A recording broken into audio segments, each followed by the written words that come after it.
Assalamualaikum warahmatullahi wabarakatuh. Kembali lagi di Z2H Insight Channel. Ada yang bertanya, beberapa video saya yang dulu-dulunya hilang. Itu karena ada beberapa alasan kenapa saya menghapus video tersebut. Yang pertama adalah untuk menghindari copyright dari pihak YouTube. Jadi mau tidak mau saya harus menghapus video itu. Alasan yang kedua adalah karena saya ingin fokus kepada penampakan wajah saya. Jadi fokus channel saya ini adalah tentang sejarah, pendidikan, sains, teknologi, dan juga tentang edukasi. Jadi untuk para subscriber saya, terima kasih yang sudah setia selama ini mendukung channel yang alhamdulillah sudah mulai berkembang ini. Mudah-mudahan channel ini terus berkembang dan bisa memberikan manfaat untuk semua masyarakat. Untuk episode kali ini saya akan coba membahas tentang pendidikan di pesantren, di mana pendidikan di pesantren itu dikenal lebih berkarakter daripada pendidikan konvensional atau pendidikan non pesantren. Lantas apa penyebab dari pendidikan pesantren itu lebih berkarakter daripada pendidikan konvensional? Nah, ini akan kita bahas pada episode kali ini. Jangan skip dulu videonya, kita belajar bersama dan putar dulu intronya.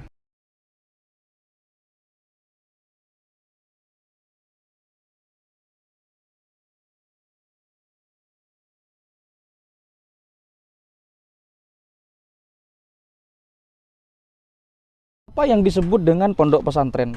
Ini banyak masyarakat yang mengatakan bahwa pondok pesantren itu adalah tempat berkumpulnya para kiai.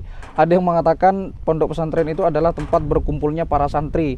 Dan ada yang mengatakan bahwa pondok pesantren itu adalah sebuah lembaga pendidikan yang bernuansakan Islam. Apakah itu salah? Ya tentu tidak salah. Tetapi setidaknya ada 5 items, beberapa kategori yang mengharuskan adanya di pondok pesantren itu. Yang pertama adalah tentu harus ada seorang kiai yang akan memimpin atau mengasuh pondok pesantren itu. Yang kedua adanya beberapa santri.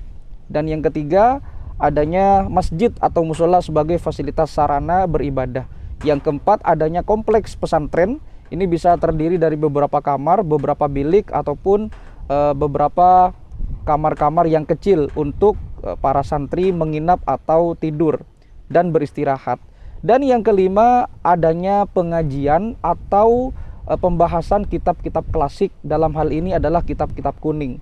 Karena 5 item tersebut itu menjadi syarat mutlak adanya ketika lembaga bisa disebut dengan lembaga pondok pesantren.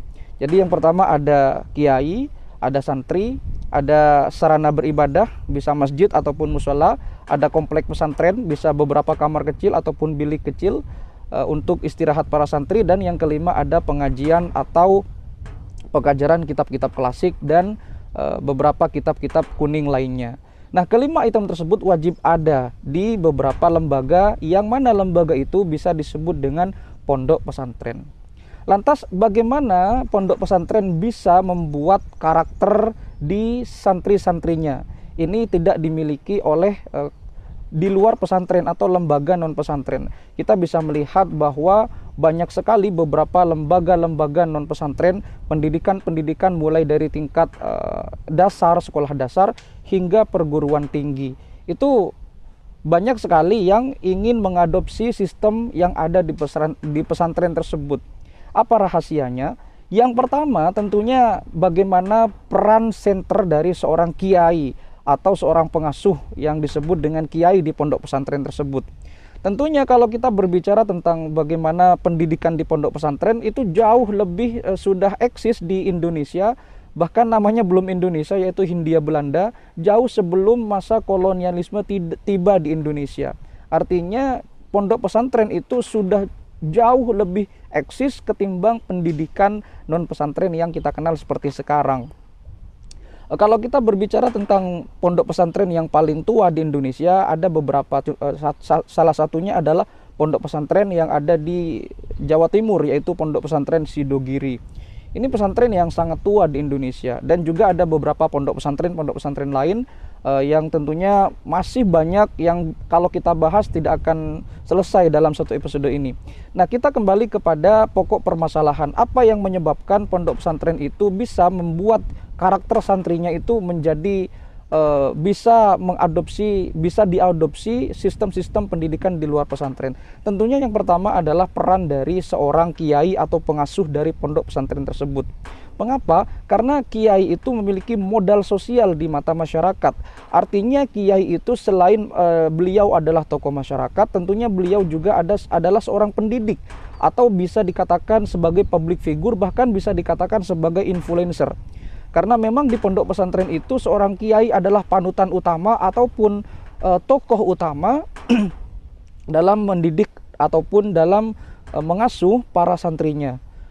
Bagaimana ketika santrinya mencontoh kiainya ketika sholat berjamaah, kemudian bagaimana santrinya mencontoh kiai ketika beliau mengajar, dan lain sebagainya. Bahkan di pondok pesantren itu diajarkan tata kerama kepada keluarga-keluarga dari kiai tersebut. Bahkan ada di beberapa tempat santri itu takut ketika mereka berhubungan dengan sesuatu yang berhubungan dengan keluarga kiai. Permisalan sandalnya kiai, mereka takut untuk sekedar meminjam sandal ataupun yang lainnya, atau bahkan hewan peliharaan pun itu mereka tak ketakutan karena berhubungan dengan yang bersangkutan. Dalam hal ini adalah pengasuh pondok pesantren atau yang disebut dengan kiai. Jadi sesuatu hal yang kecil pun akan sangat sakral ketika berhubungan dengan pengasuh pondok pesantren, dalam hal ini adalah seorang kiai itu. Itu yang pertama, faktor pertama adalah peran trend center dari seorang pengasuh pondok pesantren, karena beliau merupakan modal dasar ataupun mempunyai modal sosial di mata masyarakat, terutama di mata para santrinya. Yang kedua, tentunya di pondok pesantren itu mengadopsi pendidikan asrama. Nah, dalam pendidikan asrama itu mereka diajarkan fokus untuk mengaji ataupun mengkaji sesuatu hal, baik itu yang berhubungan dengan keagamaan ataupun hal-hal yang berkaitan dengan sosial budaya. Dan mereka tidak diperbolehkan memegang handphone ataupun gadget yang lain. Mereka difokuskan untuk belajar dan mereka difokuskan untuk membagi ilmu-ilmu ketika mereka nanti keluar dan terjun di masyarakat. Ini yang tidak dimiliki oleh lembaga-lembaga di non pesantren, di mana banyak sekali yang memperbolehkan handphone, walaupun tidak boleh hanya di beberapa waktu-waktu tertentu, nanti di rumah diperbolehkan lagi. Jadi pendidikan asrama itu sebenarnya akan membentuk karakter santri ataupun seseorang yang hendak menjalankan pendidikan di pondok pesantren atau memutuskan untuk pergi menempuh pendidikan di pondok pesantren.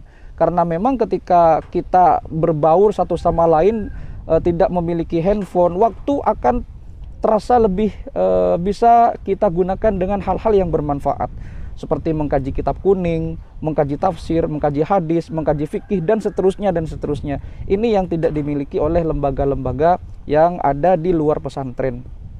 Nah, berikutnya adalah mengapa santri ini sangat istimewa. Karena santri itu sekarang sudah ada hari santri ya. Kalau hari siswa belum ada. Nah, hari santri nasional itu sudah ada, yang sudah ditetapkan oleh Bapak Presiden Joko Widodo. Saya sangat mengapresiasi langkah Presiden ini. Mudah-mudahan ke depan bisa lebih baik lagi dalam mengapresiasi kaum santri atau kaum bersarung.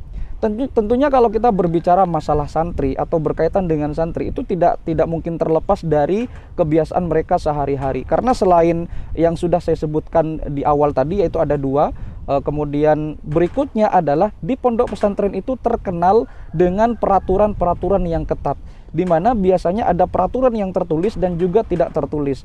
Nah, kebanyakan santri itu mematuhi peraturan-peraturan yang tidak tertulis. Permisalan ada rombongan kiai dan keluarganya itu sedang berjalan, lalu kemudian sontak seketika itu para santri pun itu biasanya sangat sopan, itu mereka tidak berani jalan karena ada beberapa rombongan kiai yang sedang melintasi di halaman pesantren misalkan. Itu mereka tidak berani untuk melanjutkan aktivitas. Jadi ini adalah sebenarnya peraturan yang tidak tertulis. Walaupun ada juga peraturan-peraturan yang tertulis, dan juga sebetulnya ada juga beberapa santri yang nakal. Tapi senakal-nakalnya santri, mereka pasti bisa baca Al-Quran dan juga baca kitab kuning. Walaupun tidak banyak ya, tidak sedikit maksud saya, beberapa siswa juga di luar pesantren yang bisa membelajarkan atau mengajar bahkan membaca kitab kuning dengan beberapa bantuan-bantuan gurunya dalam hal ini. Nah, kita kembali lagi dalam pondok pesantren itu ada sebuah kitab kuning yang sangat klasik. Namanya adalah kitab Ta'limul Muta'allim, di mana kitab Ta'limul Muta'allim itu mengajarkan tata cara dan tata krama ketika proses belajar mengajar atau KBM, ya. Jadi kitab Ta'limul Muta'allim itu sangat terkenal di dunia pesantren. Nah, dalam kitab Ta'limul Muta'allim setidaknya ada beberapa kriteria syarat orang mencari ilmu. Yang pertama, ini adalah sesuatu yang sangat urgent. Pastinya semua santri yang pernah mondok di pondok pesantren itu pasti tahu tentang bagaimana kitab Ta'limul Muta'allim itu. Yang pertama tentunya ada dekaun. Apa itu dekaun? Dekaun itu adalah kecerdasan, di mana seseorang itu kalau memiliki kecerdasan yang mumpuni, maka mereka bisa apa ya, istilahnya bisa memperkuat ataupun bisa menghubungkan ilmu pengetahuan yang ditransfer oleh gurunya. Jadi semua santri itu diharapkan cerdas ketika mereka menempuh pendidikan di pondok pesantren. Yang kedua adalah hirsun. Hirsun itu adalah sungguh-sungguh, di mana semua santri itu wajib sungguh-sungguh. Mereka diajarkan bagaimana caranya untuk bisa baca kitab kuning. Awalnya mereka tidak tahu, mereka akhirnya menjadi tahu, dan kemudian mereka juga diajarkan wajib untuk sholat berjamaah. Ini secara tidak langsung akan membentuk karakter pertanggungjawaban. Selain mereka diajarkan sholat berjamaah, diwajibkan sholat berjamaah, mereka biasanya ada musyawarah ketika malam hari ataupun pagi hari, mengkaji pelajaran-pelajaran yang sudah mereka terima di kelas waktu diajarkan oleh para ustadz. Jadi ini sebetulnya secara tidak langsung membentuk pola pikir dan pola karakter yang dimiliki oleh santri agar mereka lebih bertanggung jawab terhadap mata pelajarannya. Yang berikutnya adalah istibarun, ya, sabar. Jadi santri itu harus sabar. Artinya sabar, mereka harus berjuang keras untuk melatih dirinya bagaimana caranya untuk menguasai bidang tertentu, dan juga ketika mereka sudah nanti tamat belajar, katakanlah sudah terjun ke masyarakat, mereka akan sabar dihadapkan dengan beberapa keadaan-keadaan yang tidak diinginkan. Ini semuanya sudah dilatih di pondok pesantren, semuanya ada. Karena memang kitab Ta'limul Muta'allim itu sangat identik dengan kaum sarung atau kaum yang disebut dengan santri. Yang keempat ada bulgotun. Bulgotun itu apa? Bulgotun itu adalah biaya. Jadi tidak semua gratis di dunia ini, termasuk juga pendidikan di pondok pesantren. Dalam hal ini adalah biaya hidup mereka. Mereka bisa makan, mereka bisa minum, ya mereka santri juga manusia, mereka juga butuh makan seperti layaknya masyarakat biasa.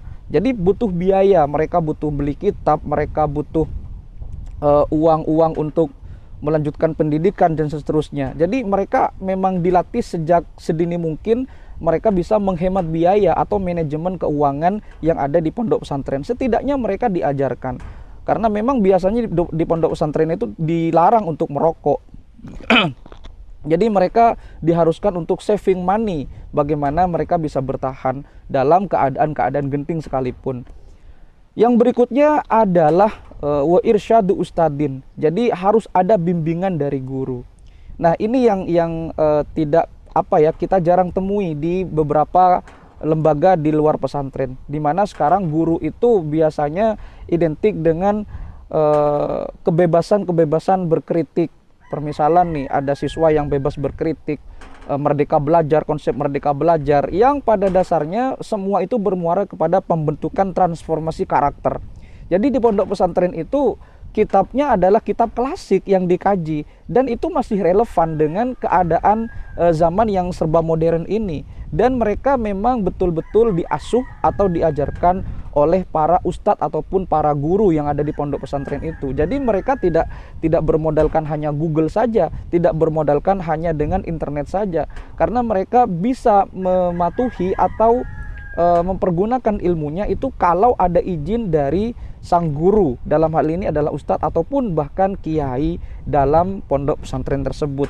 Ini berarti mereka sudah diajarkan cara bertanggung jawab, bagaimana mereka menggunakan ilmu dan mencari ilmu. Karena memang zaman sekarang ini banyak orang-orang yang bisa pintar walaupun tidak sekolah.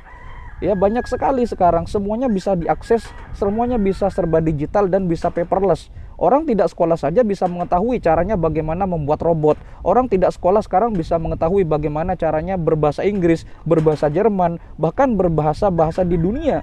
Tidak perlu guru, tetapi di pondok pesantren itu wajib ada guru yang membimbing. Artinya mereka tidak salah jalan ketika mereka memutuskan untuk mengkaji sesuatu. Jadi mereka memang betul-betul dibimbing. Orang yang mendidik belum tentu bisa membimbing. Nah, di pondok pesantren selain ustadz itu bisa mendidik, mereka juga bisa diharuskan untuk bisa membimbing para santri agar santri tidak salah jalan. Artinya self of belonging di pondok pesantren itu lebih diterapkan daripada pendidikan-pendidikan yang ada di luar pesantren. Sehingga mereka secara tidak langsung membentuk karakter-karakter yang bisa membuat mereka itu siap pakai ketika mereka sudah terjun ke masyarakat ketika lulus. Yang terakhir tentunya adalah tula zamanin. Tula zamanin itu adalah butuh proses. Ya, learning is a process. Semua sesuatu butuh proses. Dimana banyak sekali santri-santri yang tidak betah di pondok pesantren karena beberapa hal. Mereka tidak bisa berbaur dengan keluarga, mereka tidak bisa menggunakan HP, mereka tertutup informasi. Tetapi di pondok pesantren itu ketika mereka dilatih untuk bersabar, dalam hal ini adalah biasanya membutuhkan waktu yang bertahun-tahun, tidak sebentar di pesantren itu. Ketika mereka keluar, mereka akan merasakan yang namanya kenikmatan ketika mencari ilmu. Ada yang mengatakan bahwa pesantren itu adalah penjara suci.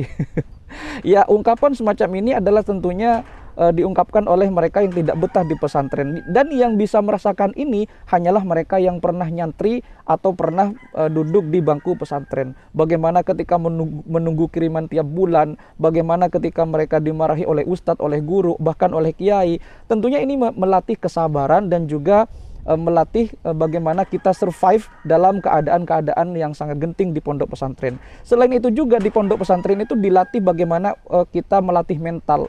Karena memang di pesantren itu ketika misalkan ikut perlombaan pidato, baca kitab, kalau misalkan tidak tahu, wah mereka dibully secara luar biasa. Dan ini pun secara tidak langsung juga membentuk karakter santri lebih bisa bertanggung jawab terhadap profesinya sebagai santri. Jadi itulah beberapa penjelasan kenapa pendidikan di pondok pesantren itu ternyata lebih bisa berkarakter daripada pendidikan di luar pesantren.